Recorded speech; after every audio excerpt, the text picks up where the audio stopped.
ഇന്നു നാം കേൾക്കുവാൻ പോകുന്ന തിരുവചനം അപ്പോസ്തല പ്രവൃത്തികളുടെ പുസ്തകം 12-ാം അധ്യായം 1 മുതൽ 25 വരെയുള്ള വചനങ്ങൾ. അപ്പോസ്തല പ്രവൃത്തികളുടെ പുസ്തകം 12-ാം അധ്യായം 1 മുതൽ 25 വരെയുള്ള വചനങ്ങൾ. ആ കാലത്ത് ഹെരോദ രാജാവ് സഭയിൽ ചിലരെ പീഡിപ്പിക്കേണ്ടതിന് കൈനീട്ടി. യോഹന്നാന്റെ സഹോദരനായ യാക്കോബിനെ അവൻ വാളുകൊണ്ട് കൊന്നു. അത് യഹൂദന്മാർക്ക് പ്രസാദമായി എന്ന് കണ്ട് അവൻ പത്രോസിനെയും പിടിച്ചു. അപ്പോൾ പുളിപ്പില്ലാത്ത അപ്പത്തിൻ്റെ പെരുന്നാൾ ആയിരുന്നു. അവനെ പിടിച്ച ശേഷം പെസഹ കഴിഞ്ഞിട്ട് ജനത്തിൻ്റെ മുൻപിൽ നിർത്തുവാൻ ഭാവിച്ചു തടവിലാക്കി അവനെ കാക്കുവാൻ 4 ഭടന്മാർ വീതമുള്ള 4 കൂട്ടത്തിന് ഏൽപ്പിച്ചു. ഇങ്ങനെ പത്രോസിനെ തടവിൽ സൂക്ഷിച്ചു വരുമ്പോൾ സഭ ശ്രദ്ധയോടെ അവനു വേണ്ടി ദൈവത്തോട് പ്രാർത്ഥന കഴിച്ചു പോന്നു. ഹെരോദാവ് അവനെ ജനത്തിൻ്റെ മുൻപിൽ നിർത്തുവാൻ ഭാവിച്ചതിൻ്റെ തലേ രാത്രിയിൽ പത്രോസ് 2 ചങ്ങലയാൽ ബന്ധിക്കപ്പെട്ടവനായി 2 പടയാളികളുടെ നടുവിൽ ഉറങ്ങുകയായിരുന്നു. വാതിലിൻ്റെ മുൻപിൽ കാവൽക്കാർ കാരാഗൃഹം കാത്തുകൊണ്ടിരുന്നു. പെട്ടെന്ന് കർത്താവിൻ്റെ ദൂതൻ അവിടെ പ്രത്യക്ഷനായി. അറയിൽ ഒരു വെളിച്ചം പ്രകാശിച്ചു. അവൻ പത്രോസിനെ വിലാപ്പുറത്തു തട്ടി വേഗമെഴുന്നേൽക്ക എന്ന് പറഞ്ഞ് അവനെ ഉണർത്തി. ഉടനെ അവൻ്റെ ചങ്ങല കൈമേൽ നിന്നു വീണുപോയി.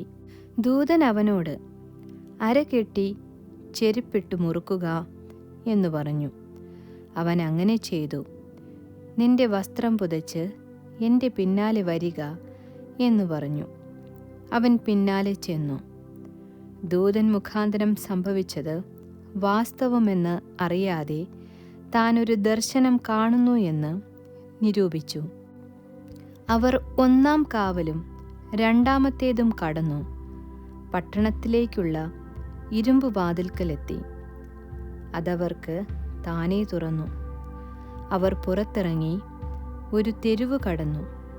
ഉടനെ ദൂതൻ അവനെ വിട്ടുപോയി.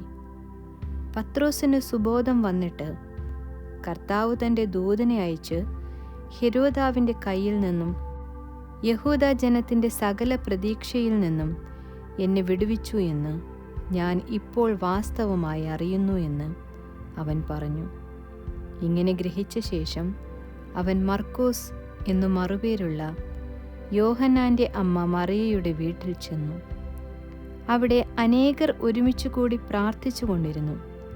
അവൻ പടിപ്പുരവാതിൽക്കൽ മുട്ടിയപ്പോൾ രോദ എന്നൊരു ബാല്യക്കാരി വിളി കേൾക്കുവാൻ അടുത്തു വന്നു. പത്രോസിൻ്റെ ശബ്ദം തിരിച്ചറിഞ്ഞ് സന്തോഷത്താൽ പടിവാതിൽ തുറക്കാതെ അകത്തേക്കോടി. പത്രോസ് പടിപ്പുരയ്ക്കൽ നിൽക്കുന്നു എന്നറിയിച്ചു. അവർ അവളോട് നിനക്ക് ഭ്രാന്തുണ്ട് എന്നു പറഞ്ഞു. അവളോ അല്ല, ഉള്ളതു തന്നെ എന്നുറപ്പിച്ചു പറയുമ്പോൾ അവൻ്റെ ദൂതനാകുന്നു എന്ന് അവർ പറഞ്ഞു. പത്രോസ് മുട്ടിക്കൊണ്ടിരുന്നു. അവർ തുറന്നപ്പോൾ അവനെ കണ്ടു വിസ്മയിച്ചു. അവർ മിണ്ടാതിരിക്കുവാൻ അവൻ ആംഗ്യം കാട്ടി. കർത്താവ് തന്നെ തടവിൽ നിന്ന് പുറപ്പെടുവിച്ച വിവരം പറഞ്ഞു കേൾപ്പിച്ചു. ഇത് യാക്കോബിനോടും ശേഷം സഹോദരന്മാരോടും അറിയിപ്പിൻ എന്ന് പറഞ്ഞു. പിന്നെ അവൻ പുറപ്പെട്ടു വേറൊരു സ്ഥലത്തേക്ക് പോയി. നേരം വെളുത്തപ്പോൾ പത്രോസ് എവിടെ പോയി എന്ന് പടയാളികൾക്ക് അല്പമല്ലാത്ത പരിഭ്രമം ഉണ്ടായി. ഹെരോദാവ് അവനെ അന്വേഷിച്ചിട്ട് കാണായ്കയാൽ കാവൽക്കാരെ വിസ്തരിച്ച് അവരെ കൊല്ലുവാൻ കൽപ്പിച്ചു. പിന്നെ അവൻ യഹൂദ്യ വിട്ട് കൈസര്യയിലേക്ക് പോയി അവിടെ പാർത്തു. അവൻ സോര്യരുടെയും സീദോന്യരുടെയും നേരെ ക്രുദ്ധിച്ചിരിക്കുമ്പോൾ രാജാവിൻ്റെ ദേശത്തുനിന്ന് തങ്ങളുടെ ദേശത്തിന് ആഹാരം കിട്ടിവരികയാൽ അവർ ഏക മനസ്സോടെ അവൻ്റെ അടുക്കൽ ചെന്ന് രാജാവിൻ്റെ പള്ളിയറക്കാരനായ ബ്ലസ്തോസിനെ വശത്താക്കി സന്ധിക്കായി അപേക്ഷിച്ചു. നിശ്ചയിച്ച ദിവസത്തിൽ ഹെരോദാവ് രാജവസ്ത്രം ധരിച്ച് രാജാസനത്തിൽ ഇരുന്ന് അവരോട് പ്രസംഗം കഴിച്ചു. ഇത് മനുഷ്യൻ്റെ ശബ്ദമല്ല, ഒരു ദേവൻ്റെ ശബ്ദമത്രേ എന്ന് ജനമാർത്തു. അവൻ ദൈവത്തിനു മഹത്വം കൊടുക്കായ്കയാൽ കർത്താവിൻ്റെ ദൂതൻ ഉടനെ അവനെ അടിച്ചു. അവൻ പുഴുക്കൾക്ക് ഇരയായി പ്രാണനെ വിട്ടു. എന്നാൽ ദൈവവചനം മേൽക്കുമേൽ പരന്നുകൊണ്ടിരുന്നു.